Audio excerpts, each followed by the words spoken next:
नमस्कार दोस्तों, हर साल की तरह इस बार भी नोबेल पुरस्कारों का सीजन स्टार्ट हो चुका है, तो सटीक निगाह लगा करके पुरस्कार को ध्यान रखिए। ये एग्जाम के लिए बहुत इंपॉर्टेंट होते हैं इस बार, इसीलिए ये इंपॉर्टेंट है आज जो मैं लेके आया हूँ कि पहला 2021 का नोबेल पुरस्कार किस क्षेत्र में और किसको दिया गया है। तो ध्यान रखना, संयुक्त रूप से दिया गया है। ये दोनों ही अमेरिका के वैज्ञानिक हैं। आप देख भी रहे होंगे, US scientist Julius and Patapoutian win 2021 Nobel prize in medicine क्षेत्र में, ठीक है ना। किस किस को दिया गया है तो ये ध्यान रखना, डेविड जूलियस और अर्देम पटापाउटियम को दिया गया है। किसके लिए? तापमान और स्पर्श के लिए, रिसेप्टर्स की अपनी खोजों के लिए, फिजियोलॉजी या मेडिकल के लिए दिया गया है ये, ठीक है ना।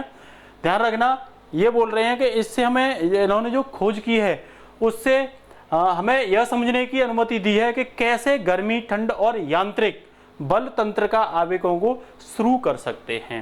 अब आती है दोस्तों, दोनों ही ये यूएसए के हैं, ध्यान रखना। एक का नाम डेविड जूलियस, दूसरे का नाम अर्देम पटापाउटियम। इंपोर्टेंट यह है कि पहला पुरस्कार 2021 में किस क्षेत्र में दिया गया है, तो ये चिकित्सा के क्षेत्र में दिया गया है, ठीक है ना। पहले तो मैं ये बता देता हूँ इसकी शुरुआत कहाँ से हुई थी, ठीक है ना। तो नोबेल फाउंडेशन और वैज्ञानिक अल्फ्रेड नोबेल के द्वारा 1901 से इसकी शुरुआत की गई थी। वैसे इसकी स्थापना जो नोबेल फाउंडेशन की 1900 में हुई थी, ठीक है ना, और पुरस्कार को 1901 में दिया गया था, ठीक है ना। तो अब बात आई कि अल्फ्रेड नोबेल के बारे में, तो ध्यान रखना, अल्फ्रेड नोबेल वही है जिन्होंने डायनामाइट, डायनामाइट का आविष्कार किया था। किसका किया था? 1867 में डायनामाइट का आविष्कार किया था। इन्होंने अपने जीवन में लगभग 355 रिसर्च की थी।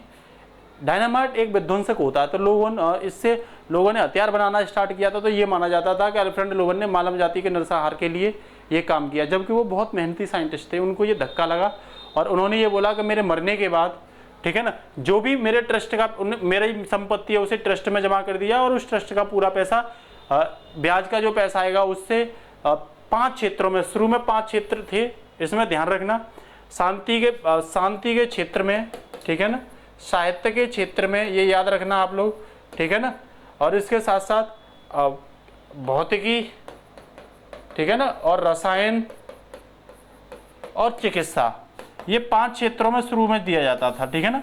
वर्ष 1968 से ये पुरस्कार अर्थशास्त्र में भी दिया जाने लगा। शुरुआत में इसमें जो राशि प्रदान की जाती थी, तो वो लगभग राशि, मतलब ये डिपेंड करता है कि किस क्षेत्र में दिया गया, और इस आधार पर इसमें अलग अलग राशि प्रदान की जाती है, ठीक है ना। और आप ये ध्यान रखना, भारत में इसे सबसे पहले 1930 में सीवी रमन को दिया गया था। 1930 में सीवी रमन को भारत में दिया गया था। इसे देता कौन है?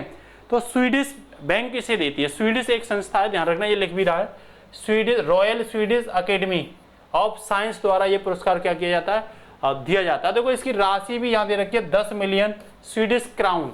लगभग ये राशि जो है दोस्तों वो 1.15 मिलियन डॉलर की राशि है, ये दी जाती है, ठीक है ना। तो ये 1901 में शुरू की गई थी, और 1901 में सबसे पहला पुरस्कार पूछ लिया जाएगा किसे दिया गया है, तो ये रेड क्रॉस एक संस्था है, उनके हेनरी ड्यूनेट को दिया गया था।